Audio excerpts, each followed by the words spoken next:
Assalamualaikum warahmatullahi wabarakatuh. Selamat datang Ibu ucapkan untuk anak-anakku di kelas 12. Untuk anak-anak Ibu yang sudah bertemu dengan Ibu di kelas 10, tentunya masih mengenal Ibu dong. Namun, barangkali ada yang belum bertemu dengan Ibu. Perkenalkan, nama Ibu Widya Nurhayati atau biasa dipanggil dengan Ibu Widya. Ibu mengampu materi fisika untuk kelas 12. Jadi, salam kenal ya anak-anakku. Langsung saja, pada pertemuan hari ini kita akan membahas apa sih? Jadi, agenda hari ini adalah yang pertama, kalian harus menyimak video ini hingga selesai. Yang kedua adalah Ibu akan menyampaikan kompetensi dasar dan materi fisika di kelas 12 tentunya. Yang ketiga, Ibu akan menyampaikan bagaimana instruksi serta tata tertib pembelajaran fisika. Yang keempat, yaitu kontrak akademik pembelajaran fisika. Dan yang terakhir, tentunya kalian akan mengerjakan penugasan yang akan diberikan di Google Classroom. Selanjutnya, langsung saja kita masuk di pembahasan yang pertama, pembahasan yang kedua, yaitu materi fisika kelas 12. Ibu akan menyampaikan kompetensi dasar apa saja yang ada di kelas 12 ini, apa saja materi yang akan kita pelajari di kelas 12 ini. Bab 1 yaitu tentang listrik dinamis arus searah atau disingkat dengan DC. DC di sini itu adalah direct current. Nah, di sini kita akan mengetahui bagaimana besar tegangan dan arus listrik pada arus searah, di mana arus searah ini sumber listriknya berupa baterai. Bab kedua, kita akan membahas listrik statis. Listrik statis di sini sumber listriknya berupa muatan. Ada muatan positif, ada muatan negatif. Bab 3, kita akan membahas tentang medan magnet. Apa saja yang akan dibahas pada medan magnet ini? Medan magnet akan terjadi, yang akan kita bahas yaitu akan terjadi pada kawat arus listrik berarus, kemudian pada kawat melingkar, yang ketiga pada solenoida, dan yang keempat pada toroida. Yang keempat di sini ada induksi elektromagnetik, di mana induksi elektromagnetik ini kita akan mempelajari tentang gaya gerak listrik atau yang disingkat sebagai GGL. Bagaimana GGL terinduksi serta bagaimana menghitung induktansi diri dari sebuah kumparan. Selanjutnya, pada bahasan kelima itu ada arus bolak-balik atau AC, arus AC, yaitu alternating current. Kemudian di sini kita akan membahas tentang berbagai macam jenis rangkaian seri dari rangkaian arus listrik bolak-balik.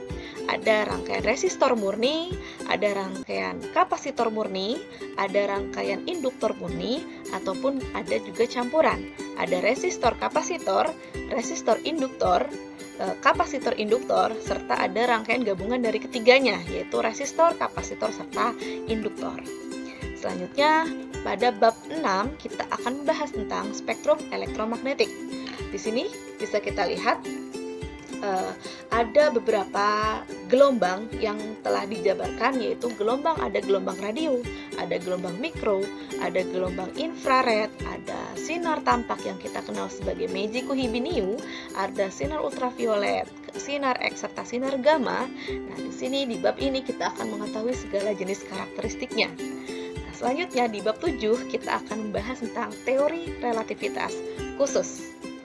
Di sini akan membahas dilatasi waktu, kemudian ada relativitas panjang, kemudian ada relativitas kecepatan, dan lain-lain. Selanjutnya, pada bab 8, kita akan membahas tentang konsep dan fenomena kuantum.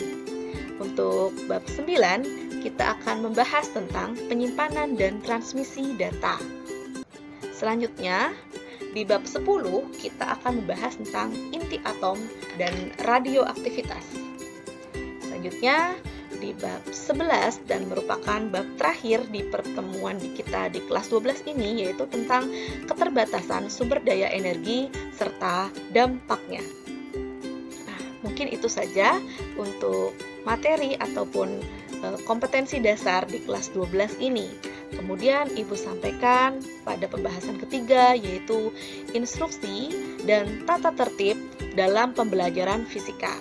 Untuk anak-anakku, mohon ini disimak dengan baik-baik. Kenapa? Karena kalian tentunya pasti punya target nilai dong. Nah, ini dia yang harus kalian taati secara bersama. Apa aja sih instruksinya? Yang pertama adalah terkait buku. Buku, kalian harus menyediakan 2 jenis buku, yaitu buku catatan dan kedua adalah buku latihan. Di mana buku catatan ini kalian gunakan untuk merangkum materi yang akan Ibu sampaikan di setiap pertemuan. Sedangkan yang kedua itu adalah buku latihan atau buku tugas. Nah, untuk latihan dan tugas ini kalian gunakan untuk latihan mengerjakan soal-soal fisika serta penugasan yang Ibu berikan apabila instruksinya diminta untuk dikerjakan di buku tugas. Nah, yang kedua apa yang harus kalian lakukan yaitu terkait kehadiran. Nah, kenapa kehadiran itu menjadi penting? Karena ini akan terintegrasi di penilaian. Nah, kehadiran kalian akan dianggap hadir pada pertemuan Ibu apabila kalian mengerjakan setiap penugasan yang diberikan di setiap pertemuan. Nah, yang ketiga adalah, untuk kehadiran, nah, kalian itu kan mengerjakan penugasan. Nah, apabila kalian tidak mengerjakan penugasan, maka kalian akan dianggap alfa. Nah, apabila alfanya itu sudah mencapai 2 kali, maka kalian terpaksa namanya akan diserahkan ke guru BK serta kesiswaan.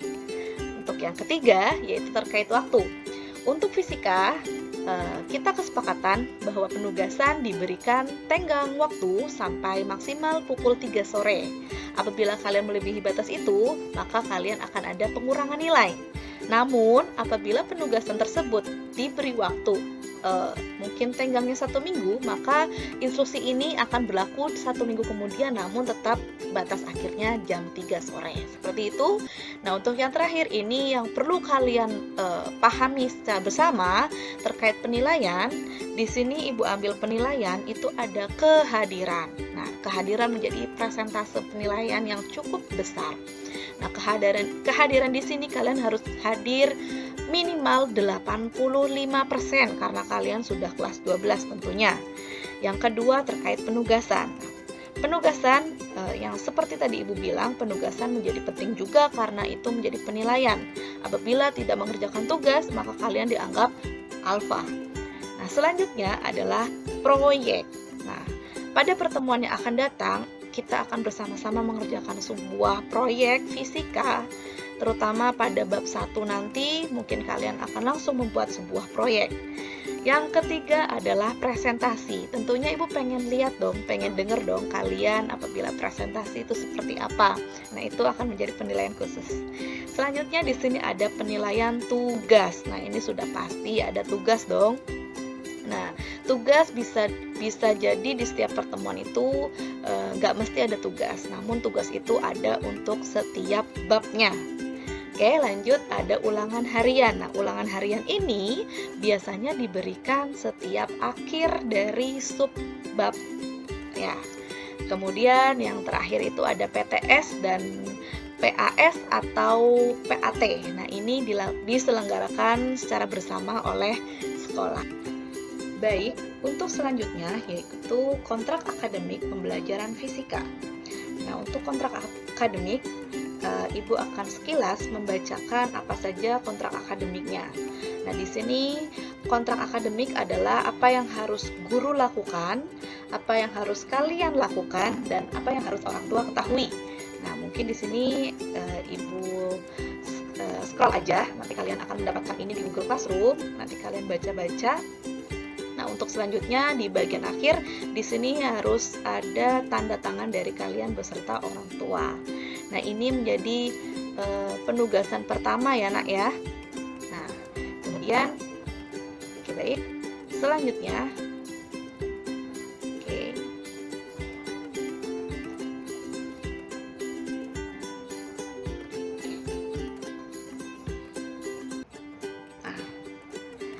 Oke, baik anak-anak. mungkin cukup sekian pertemuan pada hari ini. Jangan lupa penugasannya untuk dikerjakan. Nah, selanjutnya, karena kita masih belajar online, belajar daring, maka untuk pembelajaran kedepannya kita akan menggunakan platform Google Classroom serta platform WhatsApp. Nah, untuk penugasan kali ini juga kalian diwajibkan untuk mensubscribe channel YouTube Ibu, serta kalian harus memberikan like pada video ini dan komen pada video ini dengan menuliskan nama beserta kelas 12 dari kelas 12 berapa. Bisa dipahami ya? Oke, mungkin cukup sekian. Untuk pertemuan minggu depan kita akan bahas langsung bab 1 tentang listrik arus dinamis. Silakan kalian rangkum-rangkum, baca-baca materi tersebut agar pada pertemuan berikutnya kalian sudah ada yang bisa dipahami. Jelas ya? Cukup sekian pada pertemuan hari ini. Assalamualaikum warahmatullahi wabarakatuh.